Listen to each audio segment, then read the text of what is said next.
Essa aula está sendo gravada para a turma de pintura digital para texturização do curso de jogos digitais da PUC Minas. Se você estiver vendo essa aula por acaso no YouTube, tem uma chance dela não fazer o menor sentido para você.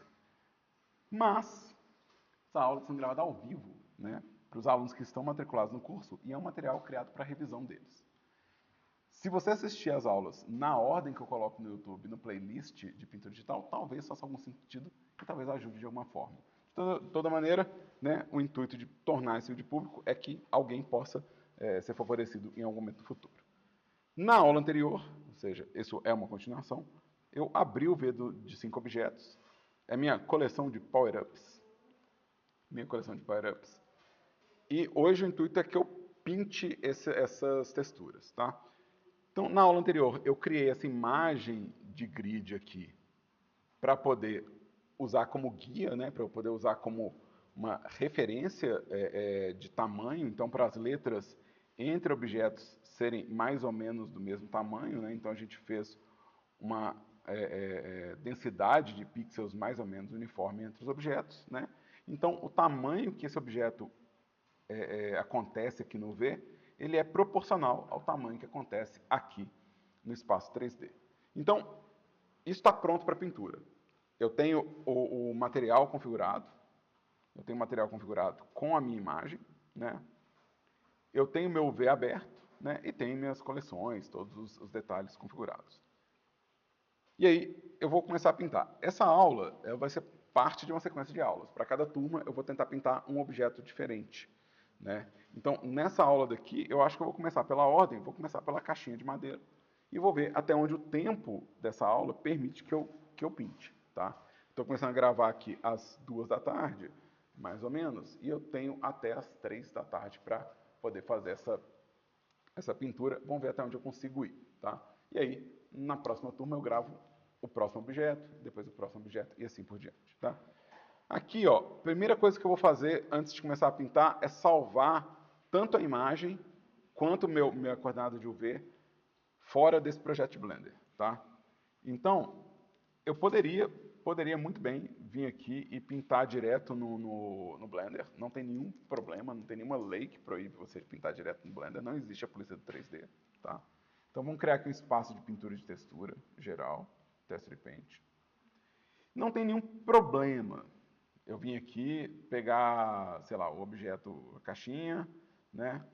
E começar a pintar aqui no Texture Paint. Começar a pintar isso aqui, né? A questão é que, se eu pintar com esse grid no fundo, essa cor do grid ela pode vazar para dentro do meu asset. Eu não quero isso. Então, eu vou querer me livrar dessas cores do grid. Ela é ótima para eu poder fazer a marcação da proporção das letrinhas ali, criar densidade de pixels, mas ela não é boa para minha finalização de textura. Eu não quero essa imagem no fundo da minha pintura de textura. E aí eu posso tanto criar uma nova imagem e substituir, como pegar essa imagem e editar ela para que não tenha esse grid. Nesse caso, eu poderia pintar isso direto por aqui, né? Ou poderia pintar por aqui. Provavelmente eu vou pintar isso externamente, tá? Eu provavelmente vou querer usar a vantagem de alguns softwares externos para poder fazer essas combinações, tá? Então, deixa eu pegar essa imagem aqui, deixa eu salvar essa imagem aqui, ó, Save As. Eu vou salvar ela com Power Color, né? É Power Up Color PNG. Faltou um up aqui. Up. Color PNG. E essa imagem agora, ela vai estar na minha pastinha raiz aqui, ó. Essa é a minha imagem. Essa vai ser a imagem que eu vou usar para textura. Então, é a imagem que vai fazer intercâmbio entre o software que eu estiver pintando e o Blender. Ou, no caso do Blender, é a imagem que eu vou ficar salvando até o momento de dar pack. Eu só vou dar pack no final mesmo, quando eu tiver terminado a pintura. Eu quero sempre olhar a imagem no HD e ver que ela está realmente pintada. Se eu der pack na imagem agora e começar a pintar nela, salvar o arquivo de Blender não vai salvar a imagem. Salvar o arquivo de Blender vai salvar só a parte 3D. Eu tenho que dar save na imagem separado toda vez. Se a imagem ela é um arquivo fora do Blender, fica mais fácil conferir isso.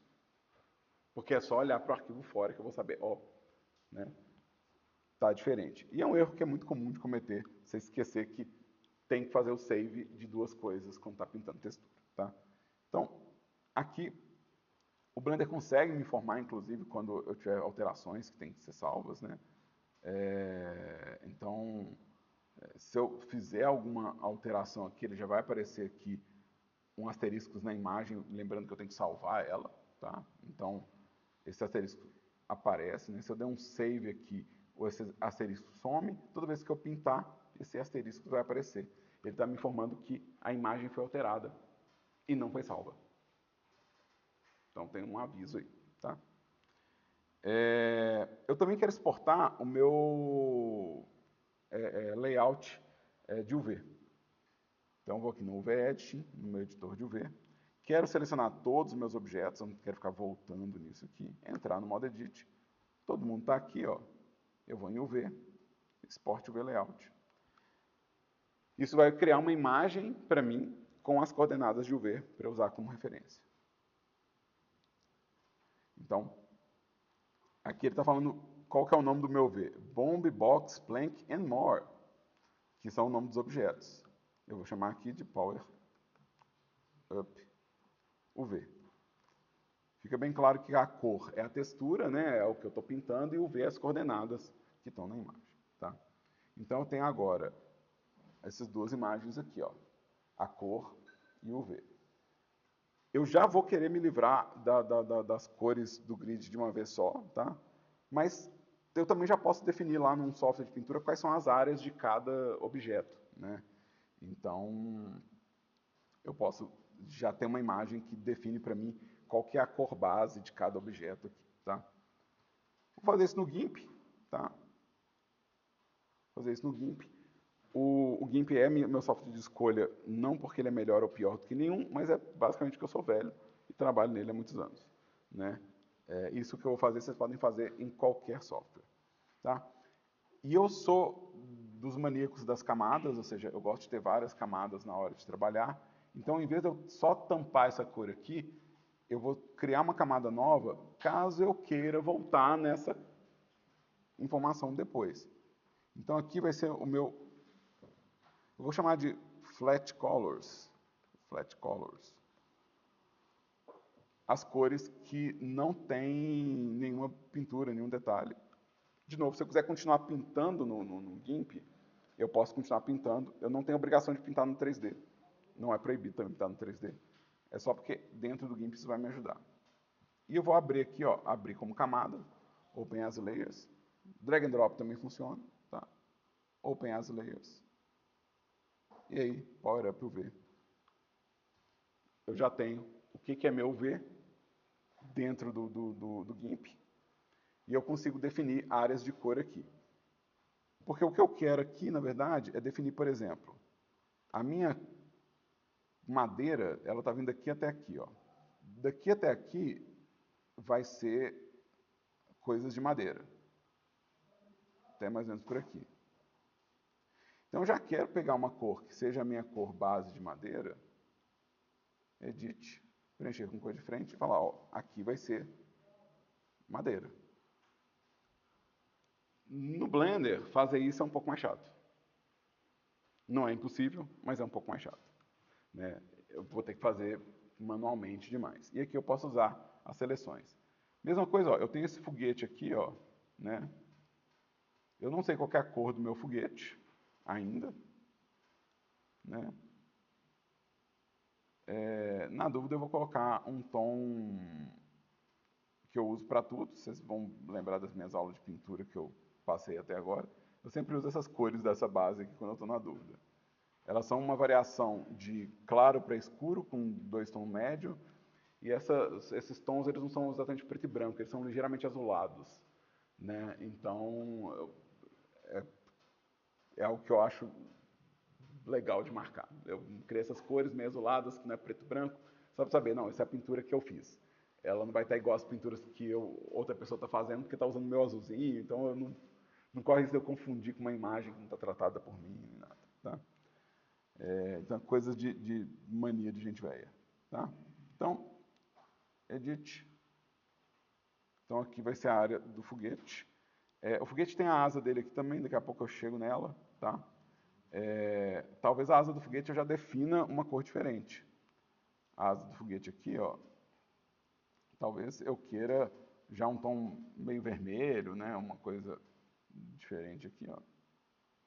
Então, edit. E aí, algumas coisas nesse mapa, eu vou querer usar a seleção de laço, tá? Isso vai variar um pouco nos outros softwares. No GIMP, a ferramenta de laço, ela é meio que laço e poligonal, então ela é as duas coisas ao mesmo tempo. Então eu consigo tanto fazer o gesto livre quanto fazer polígono, né? E eu consigo editar os pontos, então eu gosto meio dela, assim, tá? Então vou usar ela para definir, por exemplo, a área da estrela, por exemplo, né? Então, por exemplo, a minha estrela, ela está acontecendo aqui, ó. E eu quero deixar o quê? Eu quero deixar uma margem entre os dois objetos, né? E meio que por isso que eu gosto dessa ferramenta no formato que ela funciona no GIMP, porque ela permite que eu vá editando os pontos enquanto eu estou selecionando, né? Então, isso vai me dar uma certa liberdade para fazer a minha seleção um pouco mais precisa, né? Aqui eu vou fechar ela, vou clicar no último ponto, né? Aqui ainda dá para editar, ó. Então, a minha seleção está finalizada, mas eu posso editar ainda. Na hora que eu dou Enter, é que ela abandona essa edição. Dou Enter, a edição some. Estrelinha vamos fazer base com amarelo mesmo. Então, aqui é a estrela. E a mesma coisa eu posso fazer com a bomba, né? A bomba, ela vai ter uma marcação poligonal aqui ao redor, que eu posso pegar, inclusive, a tampinha da bomba, né? Então, na hora de chegar aqui, eu vou pegar... Acho que eu vou fazer quadradinho assim, ó. Aqui é o pavio da bomba. Então, talvez eu coloque isso aqui já anexado aqui para ser o pavio da bomba aqui, né? E vamos marcar aqui ao redor. Eu estou meio que seguindo os polígonos da modelagem, tá, gente? Então, mesma coisa, quando eu não sei que cor usar, eu pego geralmente uma cor dessas daqui. Isso aqui, ó, é a área de cor de cada peça que eu quero. Eu posso fazer mais? Claro que eu posso. Eu posso ir definindo, não, mas o pavio eu já sei que a cor que eu quero diferente, né? E já fazer a marcação ao redor, tá? O que eu não quero aqui, ó, é manter esse fundo transparente, tá? Eu não estou usando alfa e eu posso basicamente não pedir para o software processar esse alfa. Eu só vou manter esse alfa se tiver alguma transparência mesmo na minha pintura, tá? Então, aqui, ó, eu vou pegar, fazendo de um jeito diferente, fazendo de um jeito diferente. Vamos usar o baldinho de tinta, baldinho. Eu vou usar a cor da bomba, porque é a área que está mais encostando no alfa aqui, tá? Vou usar a cor dela como base. Baldinho de tinta, modo de mistura behind. Preencher a seleção inteira. Ele vai preencher todo o alfa atrás do meu desenho. Então, porque eu escolhi um método de pintura atrás, ele vai sempre pensar, se o pixel é opaco, eu vou para trás dele. Então, ele não tampa o que eu já fiz. Isso é um bom jeito de preencher e ter certeza que nenhum pedacinho de alfa ficou, né? A seleção, ela é atrás e ela é o quê? Ela é a seleção inteira. A seleção inteira, quando não existe, ela é a imagem inteira, né? Então, eu não tinha nenhuma seleção, está pintando a imagem inteira por trás da coisa. Isso aqui, ó, é mais adequado para mim do que o grid de cor. Se as cores forem invadir aqui a minha bomba, né? As cores que estão ao redor da minha bomba são as cores da bomba, né? Então, a gente não tem que preocupar demais com isso, tá? Então, tem sempre uma margem entre o meu UV e a cor, e dá chance para que a cor que vai invadir ou a cor que vai pegar dentro do meu UV, caso eu faça uma redução de imagem, alguma coisa assim, seja uma cor próxima da minha pintura. Beleza? Deu para entender isso?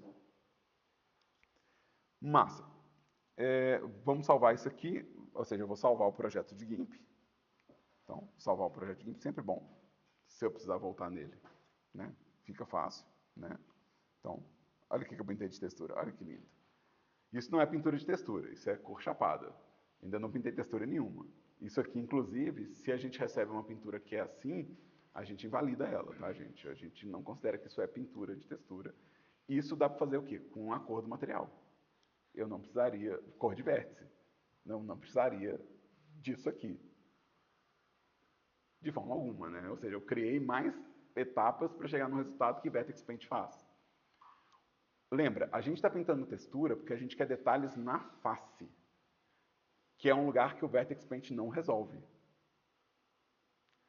Eu quero o detalhe acontecendo no meio da face. Então, cor chapada assim, a gente realmente não tem necessidade. Gradiente também não é necessário só gradiente. Se eu for fazer só gradiente, ou seja, só tons, só variação de... Vamos fazer um gradiente aqui, só caso alguém não saiba o que é um gradiente, né? Vamos pegar aqui e vamos fazer um gradiente no meio da caixa aqui. Aqui. Vamos escolher 2 tons de marrom aqui. E vamos fazer um gradiente. Deixa eu ver aqui. Beleza. Essa variação tonal também eu consigo um Vertex Paint. O Vertex Paint, se você colore um vértice de uma cor e o outro vértice de uma cor mais clara, ele calcula o gradiente. É só voltar nas minhas aulas de pintura de vértex que vocês vão ver que está lá. Só ir na minha revisão do Assets 1, está no YouTube. Pessoas que estão matriculadas no curso podem ver pelo Canvas também. Mas eu consigo pintar um vértice de uma cor, o outro vértice de outra cor, e automaticamente o software calcula o gradiente entre os 2 vértices. Então isso aqui também não é necessário. Ou seja, quando a gente fala em pintura de textura, eu estou pensando realmente que eu vou colocar informação adicional que não está no modelo. Tá? Então, a gente está procurando coisas diferentes. Então, vamos salvar isso aqui. Vamos exportar também. Eu vou exportar por cima do meu PNG. E se eu vier aqui no Blender, eu posso pedir para ele dar um reload na imagem ou um replace na imagem. Tá? Se eu pedir um reload, ele vai pegar o arquivo que ele está usando atualmente e vai ler de novo. Replace, você pode pegar o arquivo e substituir. Então, vou dar um reload aqui. Ah, beleza. E, de novo, não tem necessidade da pintura ser assim, porque tudo isso aqui, né, eu faria com Vertex Color, então não tem necessidade. Eu preciso realmente entrar com informação para poder valer a pena. Tá? Eu preciso entrar com informação para valer a pena. Tá? De novo, agora está mais adequado. Se eu for pintar no Blender, está mais adequado. Tá?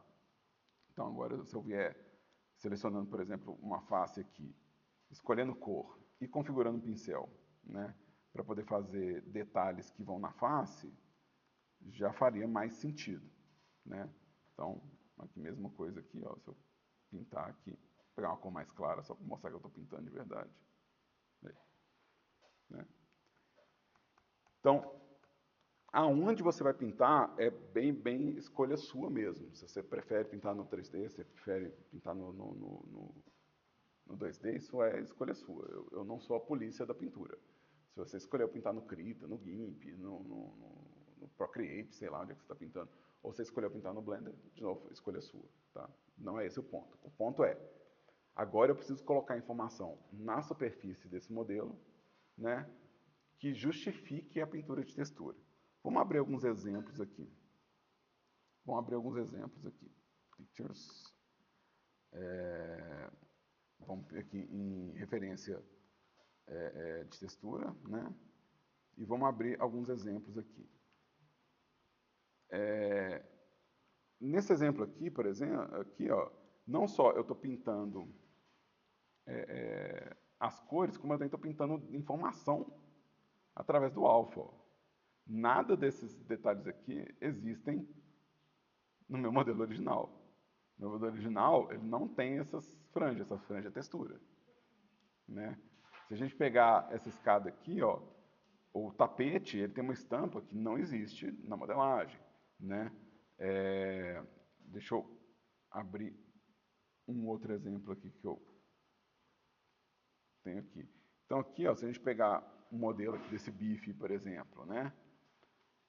O modelo é extremamente simples, né? Não tem nada além disso. O que vai fazer esses detalhes é realmente a marcação das cores, né? Então, isso aqui, novo, se torna um asset mais interessante porque eu estou colocando detalhes na face. Aqui tem, bem em cima do que eu estou fazendo, né? Uma caixinha de madeira, né? Aqui o modelo. Meu modelo está até um pouco mais elaborado que esse aqui, né? E é, de novo, o conceito do que eu estou fazendo, tá? Eu gosto desse exemplo aqui também, que é, se a gente observa esse machado aqui, né? Esse é machado, esse é machado, esse é martelo, esse machado e esse martelo aqui, eles têm umas faixinhas aqui que não existem na modelagem. São detalhes que estão na pintura. É isso que a pintura de textura tem que fazer pelo seu modelo. Ele tem que trazer informações que não estão lá na modelagem. Se está modelado, não tem por que você pintar. E se você está pintando e não está adicionando informação, então não tem por que você pintar. Beleza? Vocês entendem isso? Então, vamos lá. No caso aqui, ó, vamos vir aqui no GIMP. O que eu posso fazer aqui no caso dessa parte aqui do meu modelo, né? Essa parte central aqui, tá? Essa parte central aqui da caixa,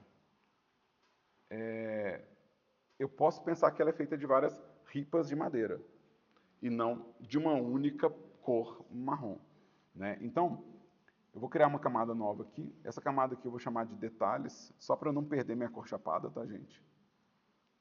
Para também não mudar o nome das coisas, né? Então, isso aqui são details, tá? Eu não preciso mais que isso, eu consigo me virar só com essas duas, mas você pode ir fazendo uma para sombra, uma para luz, você pode ir criando camadas de acordo com a sua necessidade, tá? Se fosse no Blender, por exemplo, eu pintaria tudo direto numa camada só, sem problema nenhum, sem problema nenhum mesmo, tá? Então aqui, ó, o que eu vou querer com essa estrutura aqui? Deixa eu pegar um pincel, vou pegar um pincel default mesmo, default, beleza. Eu vou querer marcar, inicialmente, os veios, né, os vãos entre uma tábua e outra. Tá? Isso foi uma mão levantada, André? Ah, não, tá. Eu vi o dedinho assim, eu achei. Então aqui, ó, eu estou usando uma sensibilidade à pressão bem extrema aqui, tá? Então, tá indo devagarzinho. Vou tirar ela por enquanto. Então, vou vir aqui nas minhas opções de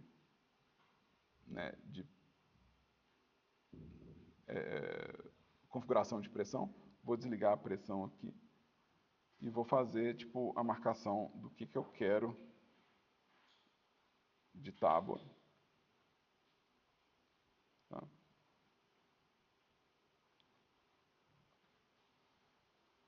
E aí eu vou fazer também o entorno,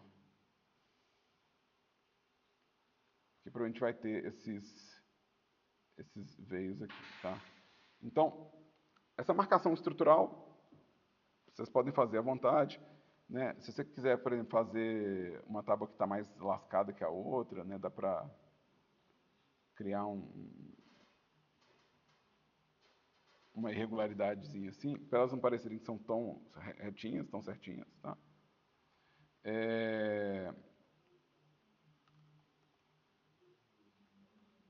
Você vai fazer buraco, sei lá, né?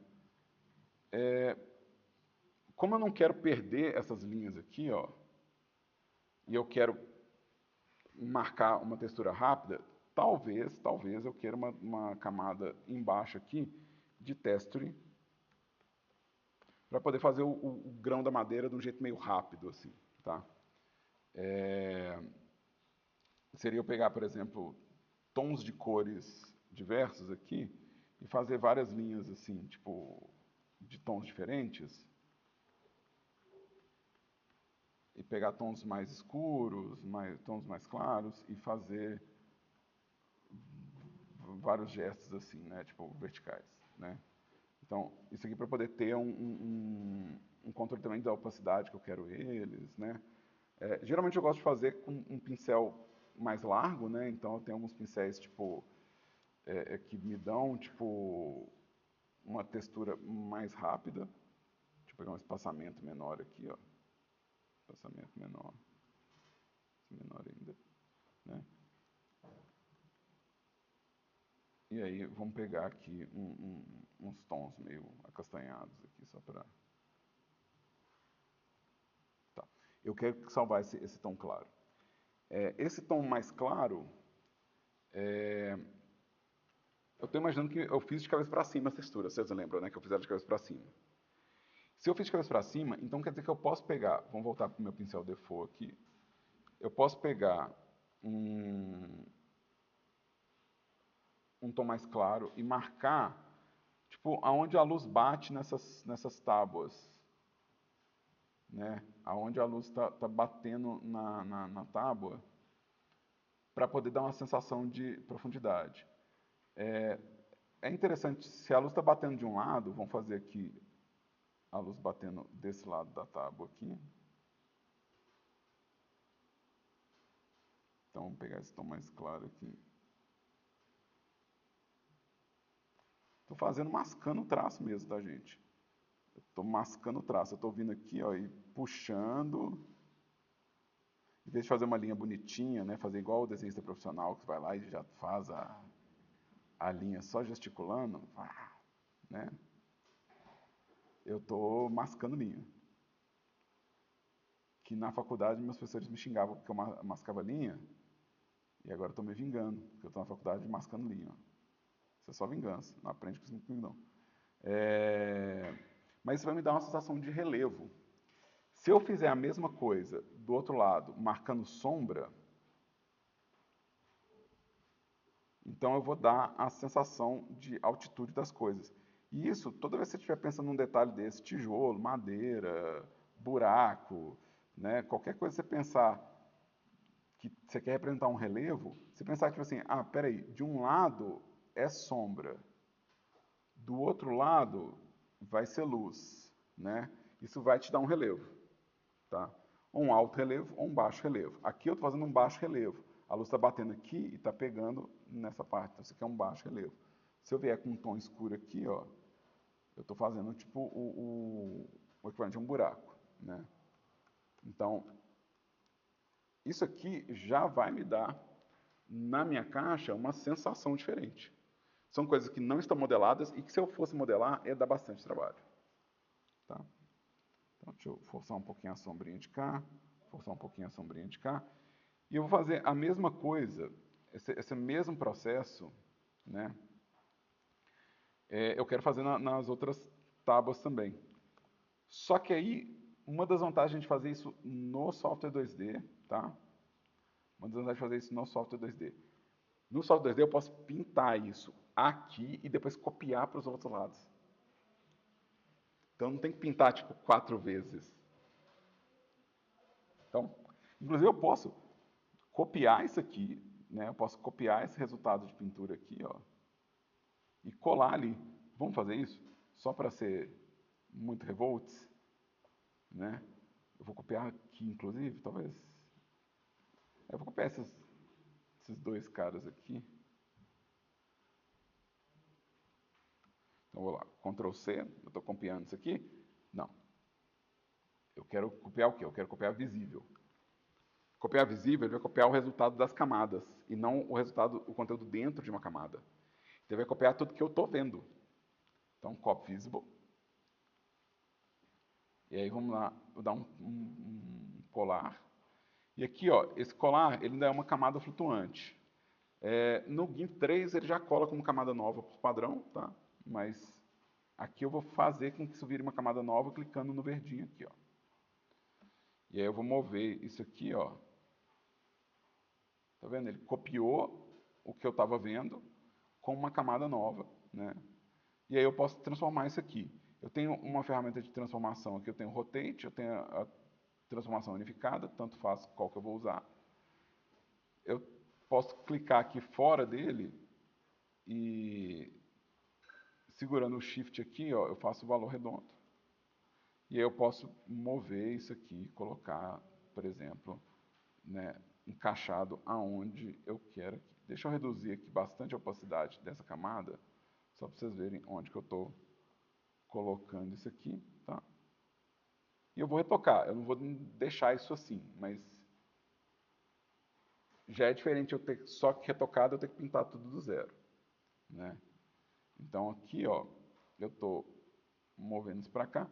O que eu vou querer fazer aqui, que tem a ver com esse espaço aqui de pintura, né? Eu gosto de selecionar para não ter que ficar dependendo desse UV aqui, né? Então, o que eu quero fazer aqui é basicamente com o meu pincel nessa camada colada aqui, eu quero, por exemplo, pegar os tons que eu estou querendo reforçar aqui, né, e puxar eles para cá, tá?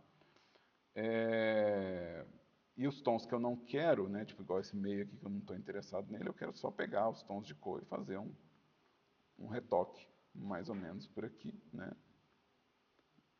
Como a madeira é um monte de linha orgânica horizontal, meio que não importa eu ficar trocando de cor. Toda vez que eu clico Ctrl clique aqui, eu estou trocando de cor, né? E aí tem só uma coisa que eu acho que eu preciso fazer aqui, que é menos convencional no GIMP. É que a minha camada ela é bem menor que a minha imagem. Então eu não consigo avançar para fora dela. Então eu vou vir aqui em Layer, Layer to Image Size. Para eu poder fazer essa beiradinha aqui, poder fazer as cópias, né, fazer os ajustes todos. Então vamos vir aqui.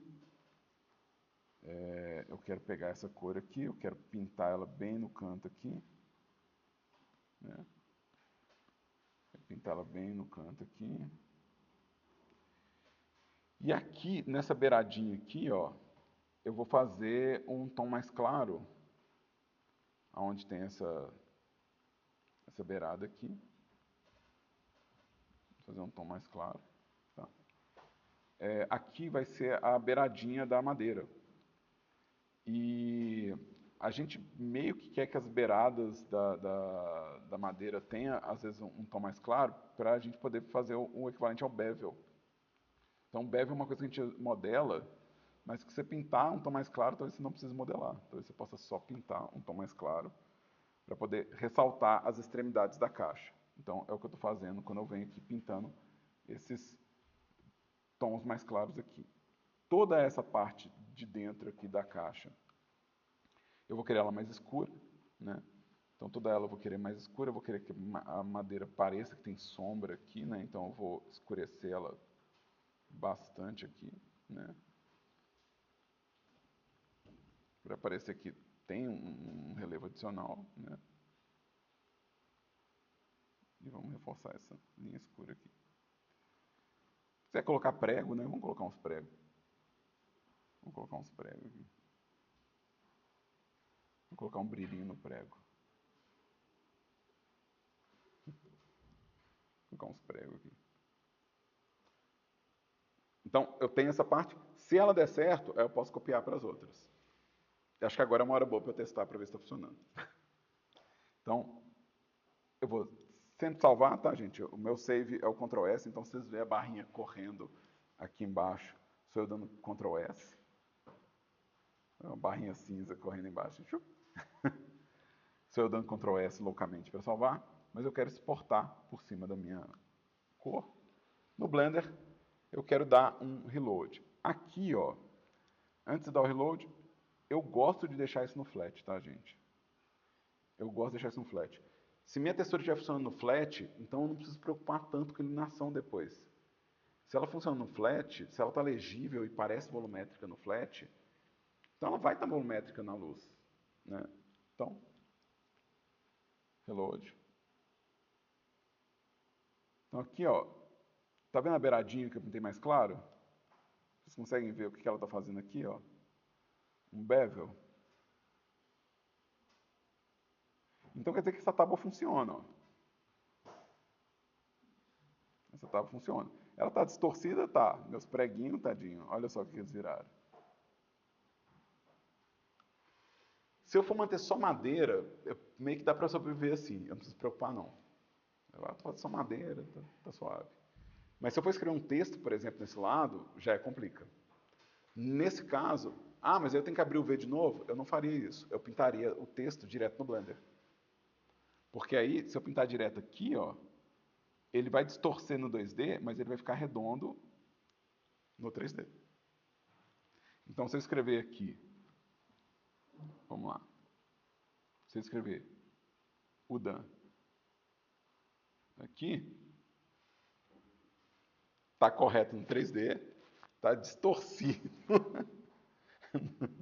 Não é o ideal, mas é melhor do que eu abrir o V depois de ter pintado tanta coisa. Nessas horas a distorção é mais bem-vinda. E é por isso que às vezes a gente é tão severo com. Vocês vão encontrar gente mais severa em abrir um V mais certinho, com menos deformação, porque ele está preocupado exatamente com esse futuro da pintura. E se você for preocupado assim, você meio que se livrou de um problema do futuro, que é, nossa, vou ter que escrever isso no 3D, não dá para escrever no 2D. Então, de novo, ainda bem que na minha aula, né, de abertura de UV está certinho, né, então está uma referência boa. E aí, de novo, lá no GIMP, vou de tempo GIMP, e aí eu posso pegar essa camada aqui, ó, né, então essa camada aqui, ela está prontinha, eu vou voltar no layer, tá, eu vou voltar naquele esquema do layer, e vou pedir para ele dar um cropped content, e agora eu posso duplicar esse layer e transformar ele, ou seja, mover, rotacionar e encaixar. Né? Ou seja, eu posso fazer esse processo aqui. Né? Então posso, sei lá, duplicar esse layer, aí eu vou flipar ele, mover ele e encaixar. Né? E aí, mesma coisa, mais uma vez, eu vou duplicar esse layer de cima, né? Duplicar esse layer de cima, vou flipar ele, tá? Aqui eu vou usar o Ctrl para flipar na vertical. Mover e pôr ele para cá. Aqui, assim. Essa parte está resolvida. Só que virou um monte de camada. Um monte de camada que não faz o menor sentido eu ter elas. Virou um caos. Eu vou dar um merge nas camadas para voltar a ser só a camada de textura. Eu não quero ficar acumulando esse tanto de camada. Não vai ser saudável para mim um tanto de pasta de layer. Depois eu fico doido, né? Depois eu saber assim, o que era o quê? Tem 1000 pastas de layer. Quem é quem?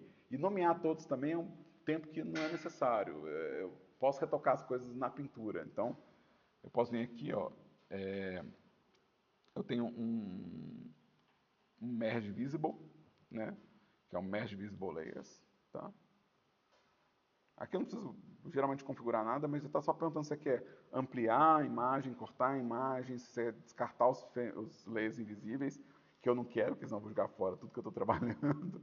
Geralmente não precisa editar isso aqui não. Agora vamos voltar aqui, ó. E deixa eu aproveitar e pintar a tábua, né? Porque isso aqui também pode ser feito a partir dessa pintura aqui, né? Então, eu posso usar essa mesma pintura aqui para poder tratar. E aí, se da primeira vez eu criei uma camada nova, dessa vez eu vou ancorar a minha camada, que é, eu vou colar ela na camada que já existe. Porque eu não quero editar ela, rotacionar, nem nada não. Então, eu vou ancorar aqui, ó. Quando você ancora, né? Então, vamos lá, Ctrl V, vamos pôr ela aqui também, ó. Vamos pôr ela aqui. Quando você ancora, ele vai na sua camada ativa. E fala, tá, você quer essa seleção, você quer ela na camada ativa. E aí aqui, mesma coisa que eu fiz no outro, eu quero retocar essas coisas aqui para poder não ter esse acabamento. Um bom jeito de fazer isso é o carimbo, né? A gente consegue... Deixa eu reduzir o tamanho do meu carimbo.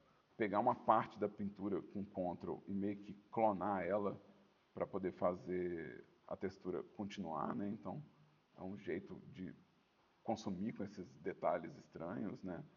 Então, exatamente aqui na margem, né, é onde eu quero né, tampar esses elementos, né? Então, por exemplo, se eu vier aqui, vamos pegar um bem menor, né? Vamos pegar um pincel bem menor aqui. Vamos pegar isso aqui e vamos pôr aqui. Né? Então, eu não estou pintando de novo, né? Eu estou basicamente pegando uma cor e usando ela, né, pegando uma pintura e usando ela como referência para o acabamento aqui, né? Então,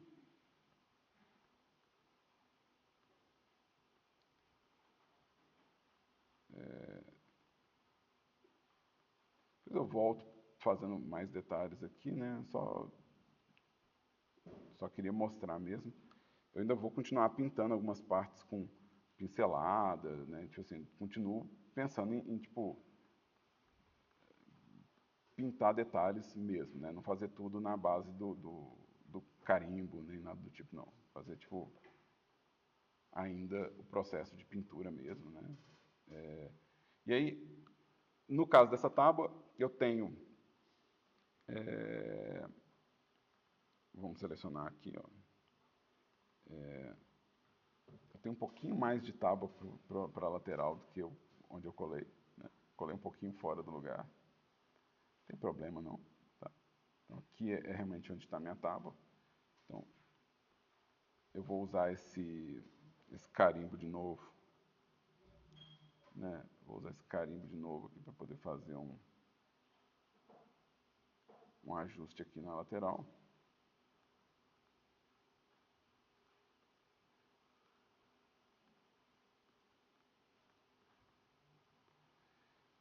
E eu tenho a mesma preocupação que eu tenho com a minha outra pintura, que é essas laterais da tábua, eu talvez queira pintar elas com um tom mais claro, né? Para poder dar essa sensação de relevo. Então aqui, né, onde está essa linha de divisória aqui, é onde eu estou fazendo o meu bevel, né? Ou seja, aonde que a madeira parece mais alta, né? Então, de novo, estou mascando linha. Gente grande geralmente faz com um gesto, né? Os meus professores odiavam como mascava linha. Vou me vingar deles, né? Eu ainda acho que nas beiradas eu vou precisar sombrear. Então, eu acho que nas beiradas aqui eu ainda preciso sombrear a tábua, onde ela encaixa onde ela vai encaixar no modelo, né? Então, ainda acho que eu preciso fazer um sombreado mais ou menos por aqui.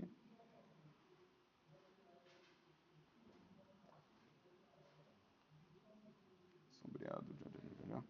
E eu acho também que vale a pena, não usei isso ainda hoje, mudar a opacidade, fazer realmente, tipo, sombreado mesmo dessas laterais, para parecer que é um pouquinho mais escuro. Não, eu estou fazendo tortinho, tá? Se eu quisesse fazer reto, só usar o Shift para as linhas retas, né?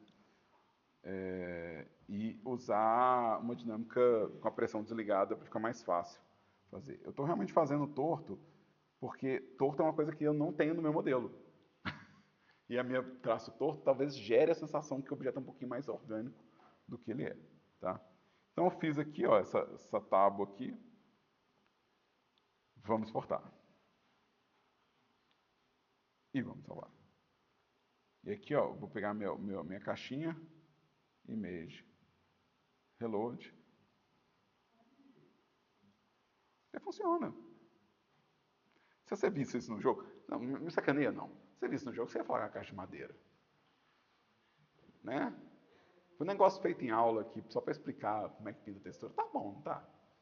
Não é como se a Blizzard estivesse me pagando para fazer essa caixa. Né? Mas vamos lá. Coisas que eu posso fazer que eu acho que vão melhorar a minha pintura, mas que eu acho que talvez valha a pena fazer no Blender, por exemplo. E isso eu posso fazer no final, tá? Eu posso terminar minha pintura de todos os assets e depois voltar retocando. Eu faria o retoque realmente no final, tá? Não estou falando isso por falar, não. Se eu tiver que...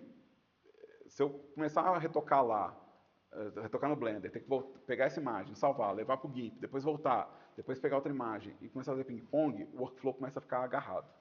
Porque toda vez que eu salvar fizer no Blender, eu tenho que sobrescrever o PNG e abrir o PNG de volta no GIMP.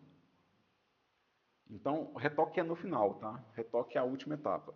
Mas um exemplo de retoque que eu faria seria, por exemplo, aqui, ó. Aqui, eu provavelmente pegaria uma cor escura dessa aqui para poder alinhar essa sombrinha aqui, ó. E provavelmente eu faria também a beiradinha clara aqui dessas tábuas, para elas ficarem mais alinhadas com o resto. Então isso é uma coisa que eu faria no final. Depois de todos os assets pintados, eu iria varrendo todos os assets onde precisa de retoque. E pensa nisso, vai fazendo a sua pintura de forma granular. Faz o geral e vai deixando sempre o geral de tudo que você tem que pintar e depois faz uma camada de detalhe mais refinado. Aí depois faz uma camada de detalhe mais refinado ainda. Com frequência, a gente descobre que o asset está pronto antes do que a gente imagina. Agora, se você está fazendo um asset e você vai retocando ele até o fim, quando você termina, aí você tem que pular para o segundo asset, a rampa parece muito mais íngreme. Parece muito mais íngreme. Então, pintou, deu ideia do que precisa, vai para o próximo asset. Pintou, deu ideia do que precisa, vai para o próximo asset. E deixa retoque para o final. Inclusive, no cenário ideal, eu pintaria essa pintura rápida em todos os assets, antes de voltar fazendo refinamento. Tá? Isso acelera demais a produção. E isso vale para escultura, vale para pintura, vale para desenho, ilustração. Faz a informação geral e vai aumentando o detalhe de forma granular. Ou seja, cada vez que você pensa, não, agora eu estou reduzindo o pincel e acrescentando detalhe com esse pincel. Aí eu vou reduzir o pincel de novo e acrescentar detalhe, percorrendo todos os assets. Mas aqui, não vou fazer assim, né? Então, estou revoltado, não vou fazer assim. Eu posso fazer esse retoque aqui também, tá? Então, tem como eu fazer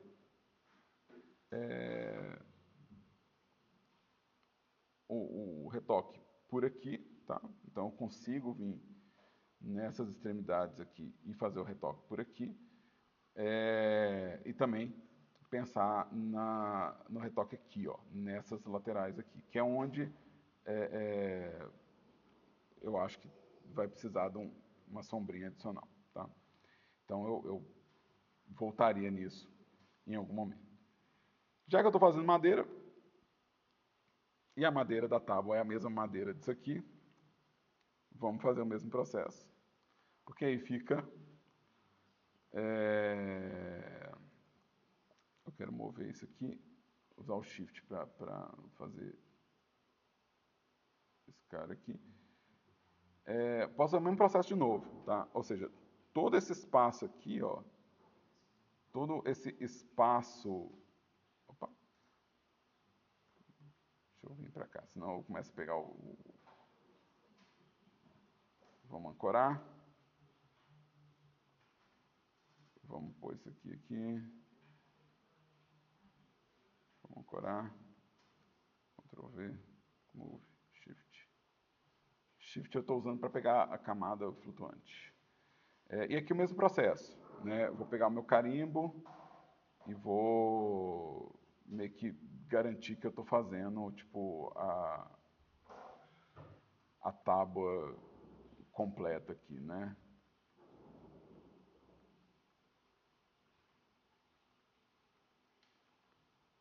Não é ciência de foguete, pelo amor de Deus, gente. Isso aqui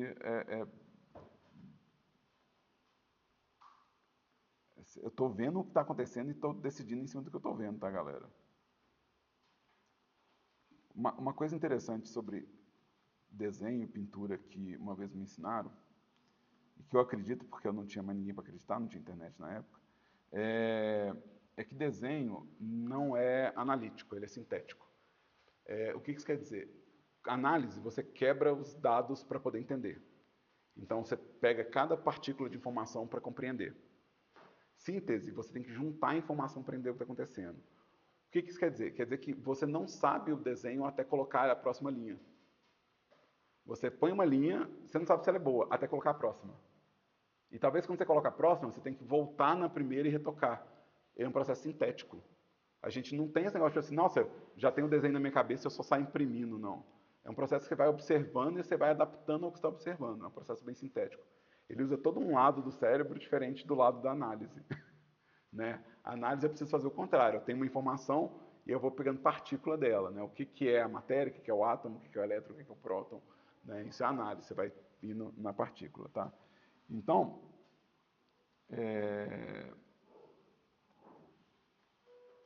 nesse ponto, programação é análise. Né? É o que eu vou fazer nessa etapa do processamento. E o próximo processamento, e o próximo processamento, e o próximo processamento. Cada função é uma partícula que você tem que fechar ela. Né? Ou seja, como eu processo o dado, como eu processo o dado, como eu processo o dado. Né? Então, vocês que se virem, vocês que estão fazendo jogos, estão fazendo as duas coisas, vocês que lutem. Né? Aí aqui, no caso dessa tábua aqui, talvez valha a pena fazer a claridade também, né? Talvez valha a pena ter uma marcação clara nas extremidades.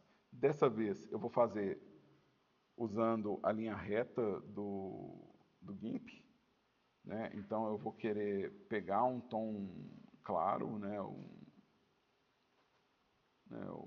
Acho que pode ser mais claro que esse aqui, inclusive, que eu estou usando. Vou pegar um tom claro, com a dinâmica desligada. Então, vou lá embaixo. Lá embaixo tem uma dinâmicas off. O pressure off, alguma coisa assim. Dynamics off. E aí eu vou vir aqui só marcando o extremo desse UV aqui. Eu acho que... Estou fazendo esse contorno aqui. Não, eu acho que vale a pena. Vou descobrir na prática. Eu estou usando o Shift para ir um pouquinho mais rápido. Né? Então, estou fazendo a linha reta. Contornando os meus UVs aqui. Ó.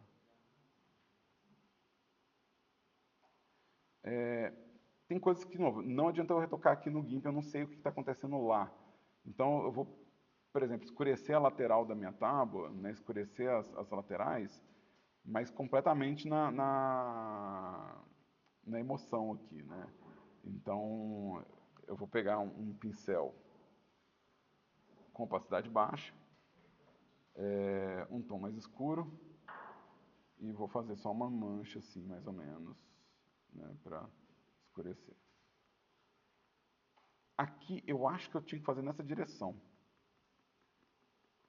Eu acho que esse lado da madeira está seguindo outro caminho. Porque ele não é a parte daqui que está quebrada, não é a continuação disso aqui. Então eu acho que aqui eu vou ter que depois dar uma adaptada. Então eu já vou fazer tipo uma gambiarra aqui. E já vou começar a pintar tipo umas linhas assim, tipo mais ou menos lero-lero assim. E isso é um pouco do que eu falei sobre deixar o detalhe e o acabamento para depois. Não adianta eu fazer a madeira perfeita aqui agora, galera. Não adianta. Se eu fizer a madeira perfeita aqui agora, chegar lá e ver que o encaixe está todo zoado, eu vou ter perdido um tempão. Então eu tenho que só dar uma sugestão mesmo. E às vezes quando você coloca lá, por causa do relevo do modelo, já parece que está pronto. Isso acontece com frequência. A pintura do 3D é bem mais simples do que ela precisa, aparenta necessitar ser, por causa da outra informação que você está anexando ali. Tá? Então, vamos lá, export. Aí aqui vamos ver o que mudou aqui. No caso é a tábua, né? Image. Reload.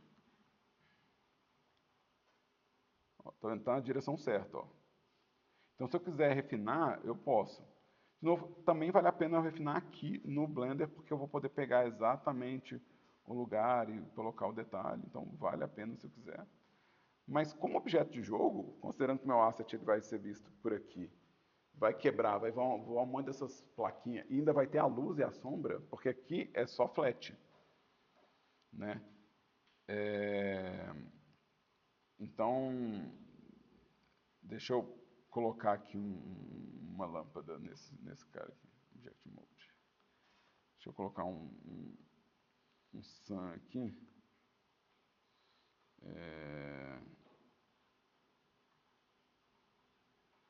Eu quero Context Shadows. Tá.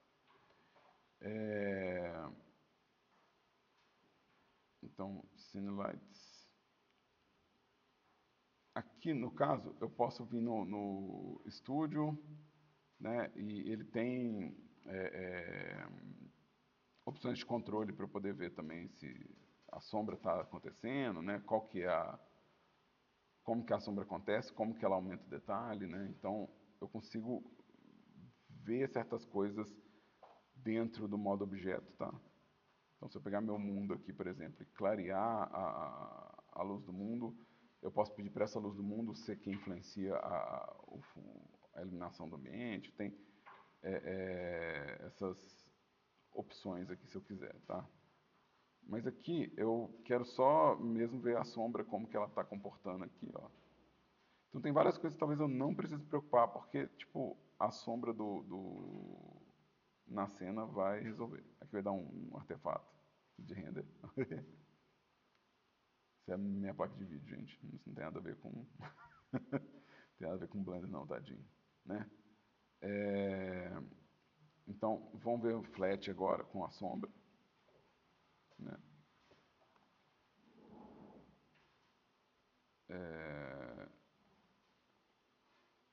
Eu quero rotate em X, em Y.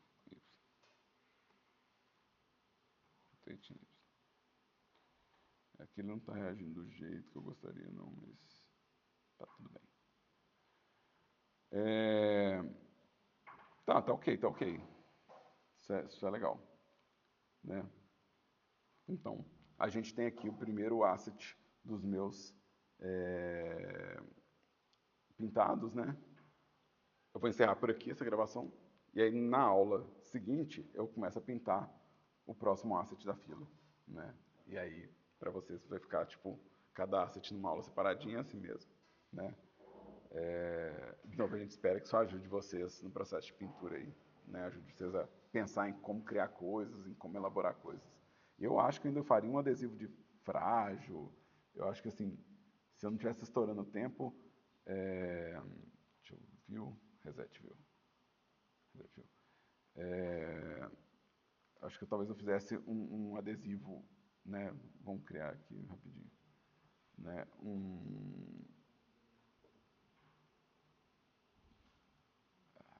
Não pode ser branco, gente, não pode ser branco. Se eu fizesse tipo um adesivinho aqui com o símbolo de frágil, né? Que é tipo um cálice, né? Tipo um cálice. Talvez eu fizesse alguma coisa assim, algo que ainda me desse mais leitura do modelo ali, tipo assim, ele é frágil, por isso que ele quebra, sabe? Essas coisas que a gente põe para deixar a leitura mais interessante, né? Tipo, a caixa de madeira está marcado que é frágil, então também justifica se você começar a disparar no item que está lá dentro e ele destrói. Então, se você tem uma regra num jogo que a caixa solta o power-up, mas se você atirar no power-up, você destrói o power-up, eu colocaria o símbolo de frágil com certeza. Porque é o que ia comunicar para o player, cara, você não pode atirar no power-up, você vai destruir ele. Então, coisas que eu pensaria em colocar. Mas aqui já é bem interessante, acho que já dá para entender, tipo, a diferença do que eu não quero como entrega de trabalho, do que eu quero como entrega de trabalho. Mas é isso. Alguma pergunta antes de eu interromper a gravação? Suave? Então, massa, gente. Obrigadão aí todo mundo que está aqui comigo ao vivo. Obrigado a todo mundo que está assistindo isso no YouTube. Valeu.